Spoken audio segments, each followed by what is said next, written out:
TV पर लगातार बारिश की खबरें दिखाई जा रही थी। सोहन भी मजदूरी का काम करने के लिए शहर गया हुआ था। सोहन शहर के पास एक निचली बस्ती में रहता था। जब उसने घर जाते समय एक दुकान पर खबर सुनी तो वो बहुत डर गया था। आज की बड़ी खबर कि कई निचले इलाकों के घरों में पानी घुस गया है और बताया ये जा रहा है कि पानी में घर डूब चुके हैं और लोग घर से बेघर हो चुके हैं। उनके पास खाने के लिए कुछ भी नहीं बचा है, इसलिए लोग अपने घरों को छोड़कर दूसरी ओर जा रहे हैं ताकि वो बच सकें। भैया ये खबर कितनी देर पहले की है? ये तो सुबह ही आ रही थी। भैया मेरा घर भी निचली बस्ती में ही है, इसलिए चिंता हो रही थी। अब मैं चलता हूँ। राम राम। पता नहीं घर का क्या हाल होगा। मैं सोचता था कि मैं अपने घर की छत को ठीक करवा लूं, लेकिन कोई मजदूरी ही नहीं देता है इन बारिश के दिनों में। अब मैं क्या करूं भैया, मैं तो बर्बाद हो जाऊंगा। सोहन घर जाता हुआ अपने आप से बातें कर रहा था।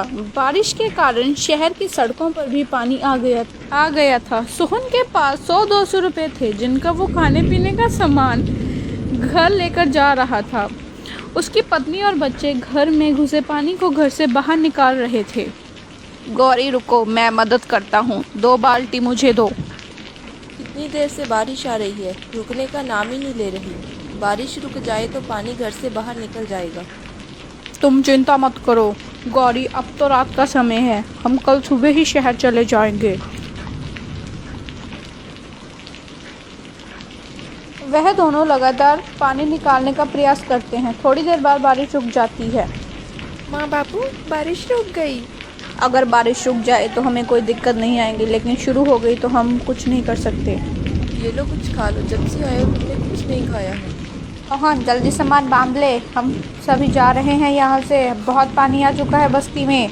बड़े पुल पे जा रहे हैं। हाँ, बांध रहा हूँ। कुछ खा लूँ, सुबह से कुछ नहीं खाया है मैंने।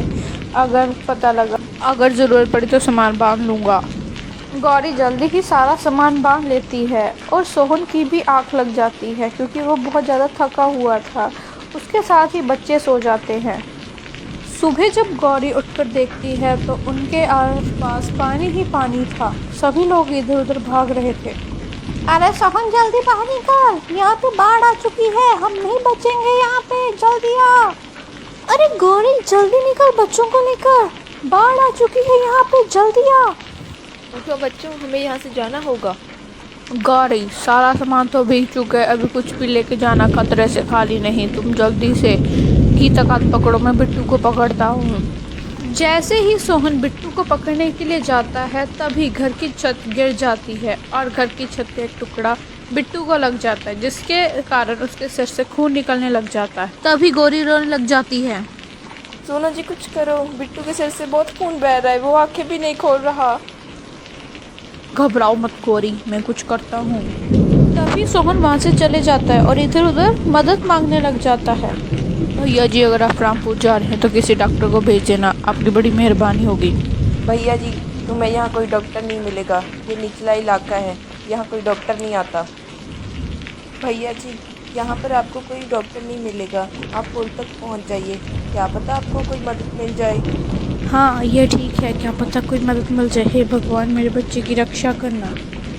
सोहन बाढ़ के पानी में तैरकर पुल की ओर जा रहा था। उधर गौरी का रो रो कर बहुत बुरा हाल था, क्योंकि बिट्टू की सेहत बिगड़ती ही जा रही थी। वो बहुत ज़्यादा बीमार हो रहा था। उधर बाढ़ का पानी भी बहुत तेज़ हो रहा था। जी कहाँ रह गए आप, जल्दी आओ, बिट्टू बहुत बीमार है, उसे बहुत तेज़ बुखार आया है। हे भगवान, इन्हें जल्दी से भेज दो ना।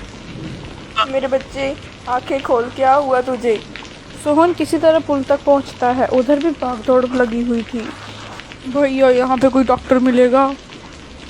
अरे नहीं भाई, इस बारिश में हमारी कोई मदद नहीं करने वाला है, कोई डॉक्टर नहीं मिलेगा। हम गरीबों को कोई नहीं पूछता है यहाँ पे। तुम्हें भी यहाँ कोई नहीं मिलेगा, कहीं भी कोई डॉक्टर नहीं दिख रहा है। भगवान, मेरी मदद करो, रक्षा करो, अब तुम ही हो। तभी एक डॉक्टर वहाँ मोहन को रोते हुए देख रहा था। आशा, तुम बच्चों को लेकर कहीं दूर चले जाओ, मैं उस पिता के साथ जा रहा हूँ, क्योंकि उसका बच्चा बहुत बीमार है। लेकिन आपकी जान को भी तो खतरा है ना, आप मत जाइए ना प्लीज़। आशा, मुझे उसके साथ जाना होगा, उसके बच्चे की ज़िंदगी का सवाल है। तुम बच्चों